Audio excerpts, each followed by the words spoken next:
몸과 마음을 이해해주고 공감해주는 강타로 간만에 인사드립니다. 벌써 오후 12시 46분이 지나가고 있습니다.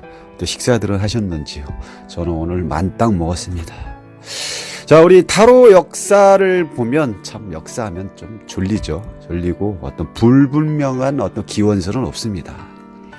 근데 제가 말씀드리고 싶은 것은 제 나름대로 역사를 보면서 이런 부분이 있었다라는 거를 말씀드리는 거니까 뭐 오해하지 마시고 그냥 들어보시기 바랍니다. 타로카드의 어떤 시작점은 보통 이제 15세기 초 이탈리아에서 어떤 귀족들 사이에서 지금의 어떤 점술용보다는 어떤 놀이 재미로 이런 쪽으로 많이 성행이 되어 있고요. 그러면서 카드의 원조라고 할 수 있는 비스콘티 스포르자 타로가 그때 성행이 했었는데 점점 카드가 이제 귀족들의 어떤 놀이가 아니라 일반인들에게까지 퍼지면서 되게 신비로움으로 이제 부각이 된 거죠. 그러면서 이제 카드의 어떤 시발점이 되지 않았나 싶습니다. 아까 말씀드린 것처럼 처음에는 어떤 귀족들의 어떤 그림 카드, 그림을 가지고 뭐 트럼프 카드라든지 이런 게 이제 놀이로 시작했던 게 점점 발전되면서 일반인들에게 알려지면서 결국은 어떤 점술용으로 그쪽으로 이제 개념이 바뀌게 되는 어떤 시점이 생긴 거죠. 그러다 보니까 일반인들에게는 점점 어떤 점술용으로 가다 보니까 이 카드를 가지고 어떤 미래를 본다거나 뭐 심리를 본다거나 앞을 보는 어떤 그런 부분이 많이 주어졌겠죠. 그리고 이제 어떤 타로 카드의 어떤 이야기 속으로 타로가 어느 날 사라져 버립니다. 일반인들에게 점점 어떤 점술용으로 발전하게 되면서 잘 나갔었는데 어떤 순간적으로 타로가 이야기, 예전의 어떤 그 동화 속 이런 느낌으로 사라져 버리겠죠. 왜 그럴까요? 그렇습니다. 15세기에 프랑스가 드디어 이탈리아를 침공을 하죠.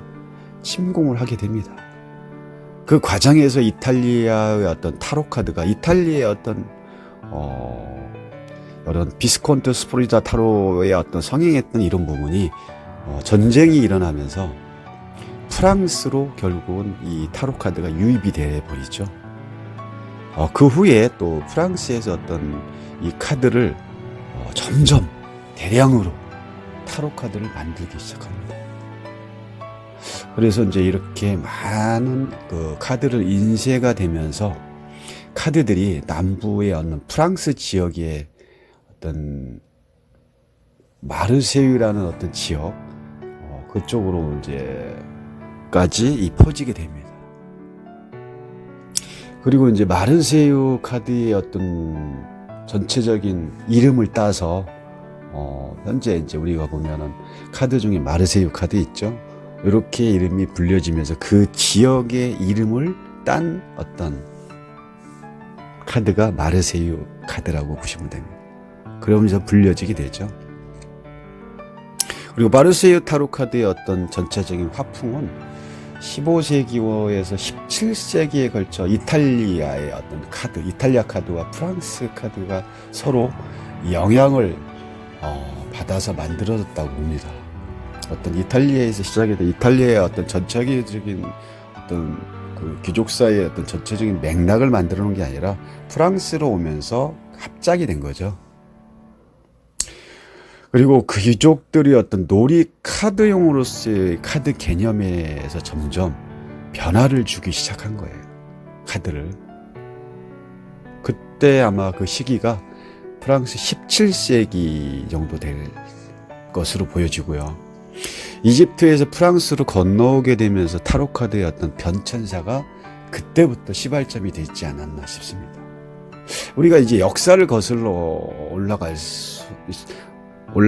수는 없겠지만 현재까지 남아있는 어떤 여러 가지 타로 카드에 대한 역설을 보면 어떤 타로 카드는 어떤 수백 년을 또 계승되어 왔죠. 그 역사는 여러 가지 설이 있을 뿐 정확하게 알려진 바가 없다는 거죠. 그러니까 불분명하다는 얘기입니다. 다만 이런 부분에서 연구학자들은 게임용 카드는 14세기에부터 어떤 시작이 되지 않았나. 그 당시 뭐 타로 카드의 어떤 북부 이탈리아라는 어떤 귀족들에 의해서 이제 이 게임용 카드가 만들어졌다고 추측을 하고 있을 뿐, 그 외에는 뭐 남아있는 어떤 근거 자료가 없습니다. 그러다 보니까 이 어떤 이집트에서 이 카드가 만들어졌기 때문에 이집트적인 어떤 성향이 되게 강했죠. 카드 자체가. 비스콘트 프라자 타로에서 보면 아주 이집트의 어떤 삶의 어떤 그 상황들이 그대로 카드로서 보여주고 있습니다. 그러면서 프랑스로 건너오면서 이집트적인 신비주의 이 어떤 이론에서 프랑스의 오컬티스트에 의한 어떤 새 옷으로 갈아입기 시작이 된 거죠. 그러다 보면 현재에 와서 시간이 흐르면서 결국 현재 타로 카드 역사를 보면 이집트 문화에서 프랑스 문화로 건너오면서 타로 카드의 어떤 점점 변화를 주게 된 게 좀. 그러면서 만들어진 게 현재 우리 어떤 타로의 기초라고 할 수 있는 유니버셜 카드가 탄생이 된 거죠. 그러면 유니버설의 어떤 전체적인 구성을 보면 뭐 다 아시겠지만 몇 장으로 되어 있습니까? 78장으로 제작이 되었죠. 이 78장 중에 메이저 카드, 또 메이저 카드와 마이너 카드로 두 어떤 분류로 구분이 되면서 이 메이저 카드의 어떤 22장에서 나오는 이 큰 틀, 여러 가지 22장에서 메시지를 전달하고 있는 게 뭐냐면 개인적이고 또 주관적인 사실을 메이저 22장에다가 집어넣은 거죠.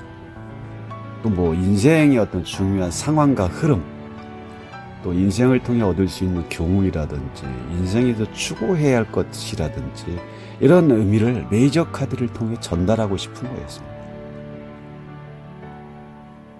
그리고 또 이제 인생으로 표현해도 보면 뭐 초년기, 중년기, 장년기라든지 인생의 흐름을 어떤 세 단계로 나눠놨고요.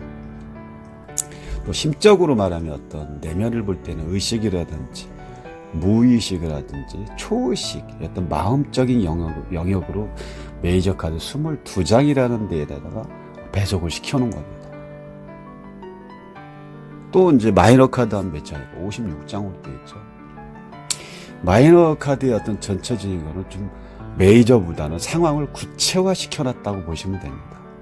구체화시켰다는 건 뭐 우리 몸으로 따지면 우리 몸통은 메이저고 팔, 다리, 뭐 이런 작은 소 이런 거는 마이너로 볼 수 있듯이 메이저는 어떤 상황을 구체화시키고 우리가 사는 현실이라든지 어떤 객관적인 사실, 뭐 일상생활을 파악할 수 있는 여러 가지 이런 부분을 여기다가 집어넣었다고 보시면 됩니다.